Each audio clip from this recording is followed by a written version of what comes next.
Hey, welcome to Total Schmidt Show, the Hawaii crossing. The next few weeks, the next few episodes, I'll be doing podcasts that I recorded on the Hawaii crossing. If you don't know,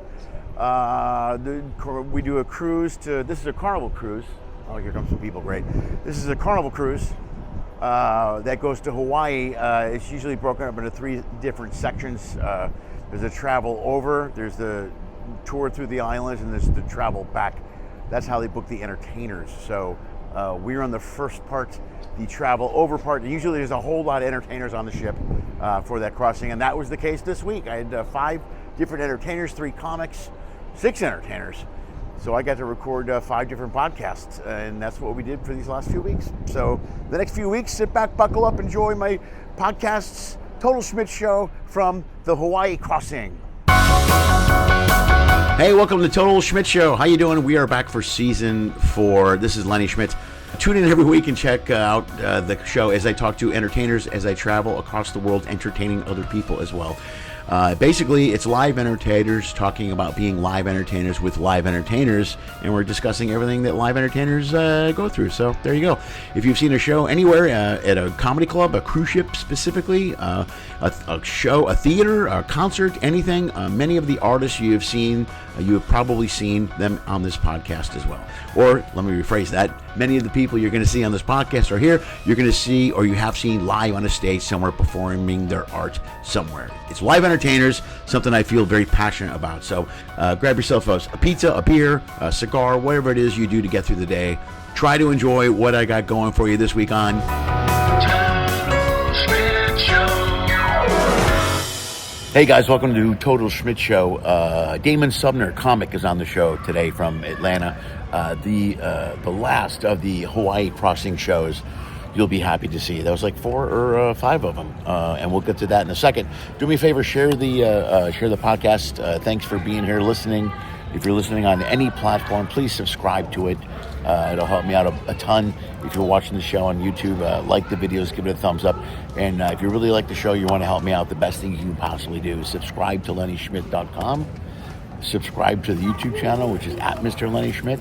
You can support the show. Just numbers alone helps me out a ton. Those things cost you nothing. YouTube, subscribe, costs you nothing, helps me a ton.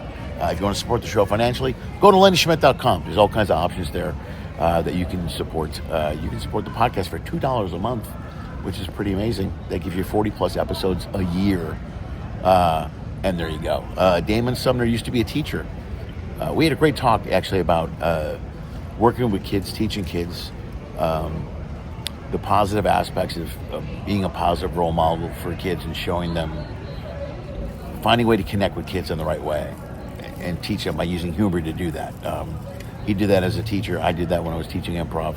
I've always said if I could have found a way to make a really good living doing that, I would have kept doing it.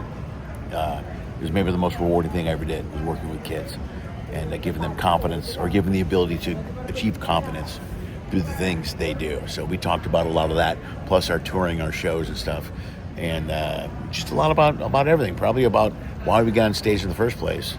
It was to connect with people and be funny.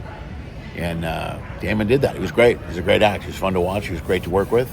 And now you get to listen to me talk to him. So sit back and enjoy my conversation with the one and only Damon Sumner. It taught me to talk from my diaphragm. Sure. And I learned it from other friends who were singers. It's a really big deal with singers. They used to have a schedule on these shifts where these singers were doing 7-hour shifts. And my buddy, why am I drawing a blank right now? Jesse from Oklahoma City did a country vibe. And he played Lido Deck, and he was on a ship out of Galveston. And he did it all the time. And I would see him at the beginning of a contract, because it was the Triumph. I did that ship a lot.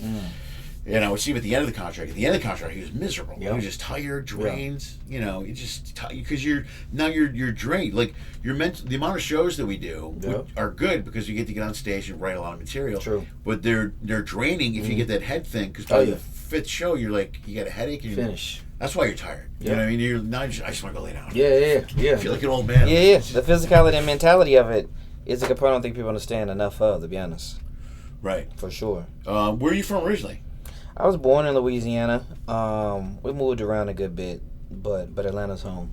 Yeah. Yeah, Atlanta's home. Are you still in Atlanta now? Yeah, I'm still in Atlanta now. Were you working the road down there, the circuit in the south, or what are you doing? Yeah, a little bit. It's interesting. Look, are we going? Yeah. Oh. Yeah, I started. Sorry, I usually start and don't say anything. I I started after we said shitty stuff about the cabins. I like it.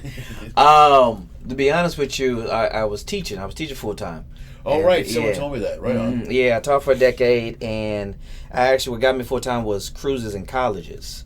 So my road journey is quite limited in the sense of like having a good stretch of where that was the primary means. Right. The road for me was one of really seeing if my actual travel, right. Continue to just try to just experiencing it and just kind of work out their opportunities and just stretch the legs. That was really it. So, but primarily if it was building a home base in Atlanta and running shows, been doing that for a decade, and then colleges and cruises. That's kind of been my journey, to be honest. And corporate gigs. That was kind of the first start.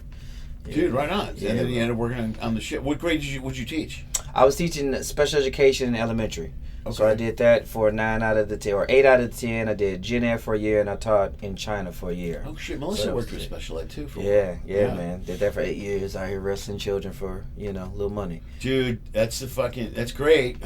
So was it all grades or was it? It was I primarily worked K-5 because I wanted to. I could have did K-12. Yeah. Nah. Give me boogers and recess. Like that's how I want people to be intimidated by me and want to look up to me. Right.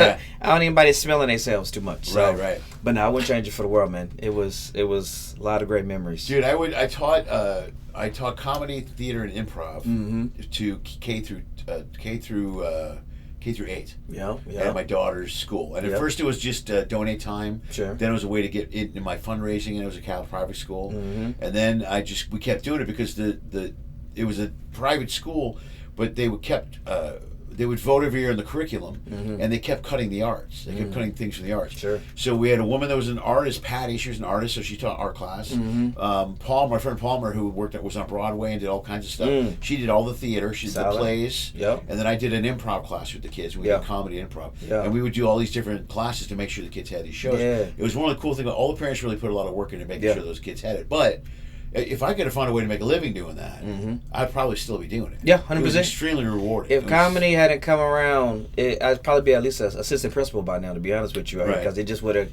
kept going. It's funny you said that. I did probably for about 3 years, I did an after-school improv class, cool. K-5. Cool.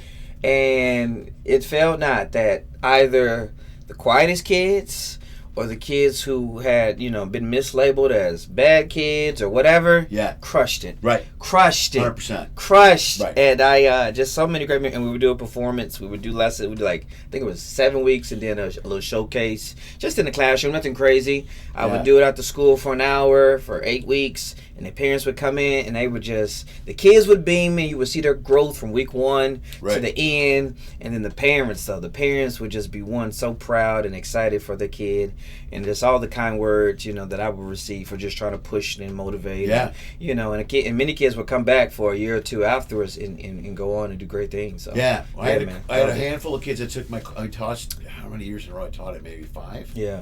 But I had a handful of kids that took every year. A couple parents, and the way I did it was I taught we did a whole second semester. Okay. So we did that. At the end of the second semester, we did it once a week, and then we took a break during the around Easter because Catholic school and stuff. But then at the end, we did Hey, that's the end of the free portion of Total Schmidt Show. You want to see the rest of the video? You want to see it all? Hit the link below. Join the website. $2 a month or $20 for the year. You'll get upwards of 40 episodes. 40 video episodes, full video episodes of Total Schmidt Show. Join the website. Or you can listen for free. Link is below as well. However, I highly recommend you go the paid option because then I get your money.